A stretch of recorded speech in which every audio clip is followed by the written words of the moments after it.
My name is Callie and I'm an accounting major. My name is Taylor Vollen. I'm an agricultural communications major and I'm from Salinas, California. My name is Ryan Hobson. I am a Mississippi State alum. 2021 is when I graduated in computer engineering, and I'm a Mississippi native. I grew up in Clarksville, Mississippi.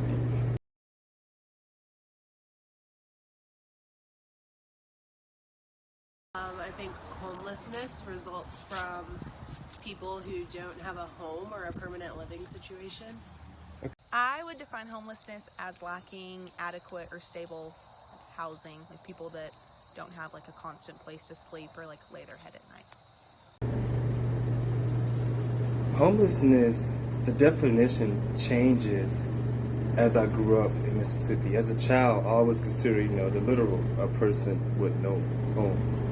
But as I grew up, and specifically, I'm from a small town in Mississippi, the definition of homelessness changed as I knew personal family friends that oftentimes have a drug addiction, a drug overdose, or something holding them back to not, let's say, have a home.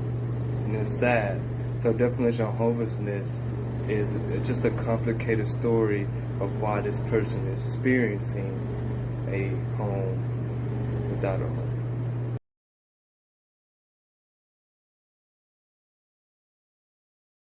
I would assume that it's probably pretty bad since we are one of the poorest states in the country, but also I know the cost of living here is extremely low, so maybe that positively impacts homelessness in the state. I'm not sure. I don't feel like homelessness is as bad of an issue in Mississippi as it is like in other states, just because if you drive around like Starkville and stuff, I don't feel like you see it all over the streets like you do elsewhere. But I definitely think it's an issue here because I think it's like a nationwide issue.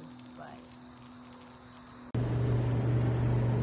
homelessness in Mississippi is undoubtedly a bad thing, and I don't want to make it as simple as it seems because it's so much more complicated than that. Starting out, Mississippi is a culturally historic place rooted in the deep South with really strong religion, and so a homeless person in Mississippi oftentimes, from my experience, stays with a family, stays with a friend or a family friend, and the culture of Mississippi is rooted in love that person wants you to be out that cold or super heat weather to have a place to stay.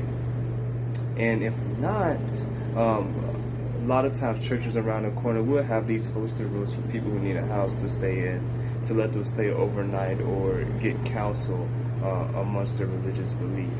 And in my small town, Mississippi, if either of those two is not there to help, a homeless person is usually on the street, and it's just really sad to see overall. So if a person is homeless oftentimes in Mississippi, it's because difference in beliefs or just unfortunate situations with drug abuses, or just unfortunate at all because overcrowding is not the major cause associated with homelessness in Mississippi. It's oftentimes, unfortunately, other factors.